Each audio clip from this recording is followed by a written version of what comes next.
Hi, this is Morgan Wade. I'm here at Woodward Camp in Pennsylvania. Vital had a poll on what tricks you guys wanted to learn. 360 Turndowns won, so I'm going to teach you guys how to do spin-roonies with Turndowns in them. All right, first things first, this trick is going to be probably intermediate to, I'd say, even advanced. First of all, you want to be extremely comfortable doing 360s and also turndowns, because when you add them together, it kind of makes a whole different monster. I think the best thing to do is to be able to do turndowns on quarter pipes really well before you attempt this trick, because when you do turndowns straight, it's a totally different movement as opposed to a 180 turndown on a quarter pipe. Turndowns on quarter pipes are a little bit better to practice on because you're doing a 180 in the turndown, and that's pretty much halfway to a 360 turndown, because when you leave the ramp, your shoulders are already turning to do the 180, so it kind of helps you click into the turndown.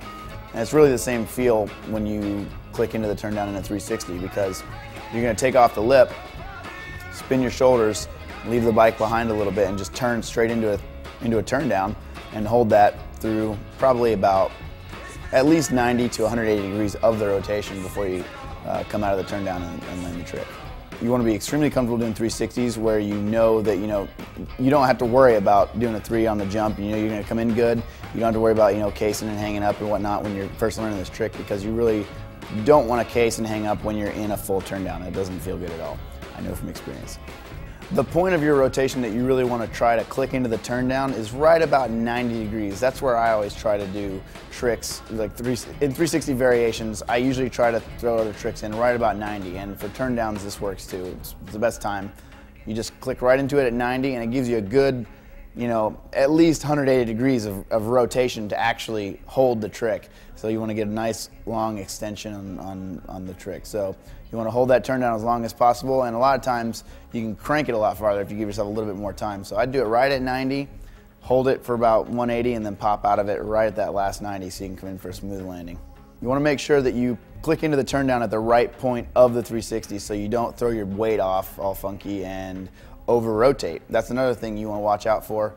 When you spin a 360 to do a turndown in there, you want to rotate a little bit slower than you would just a regular 360, because a lot of times when you do click into the turndown, it speeds you up a little bit and you'll actually over-rotate.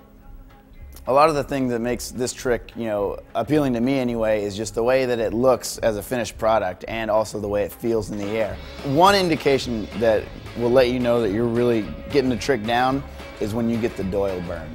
And that is where you actually burn the back of your arm with your tire because you're cranking into it so hard, or you get some little cuts on your arm from your gyro or whatever you got down there. It doesn't feel too good, but that's a sign. You're like, okay, I got it. I'm doing it all right. So if you're getting the Doyle burn, you're doing good.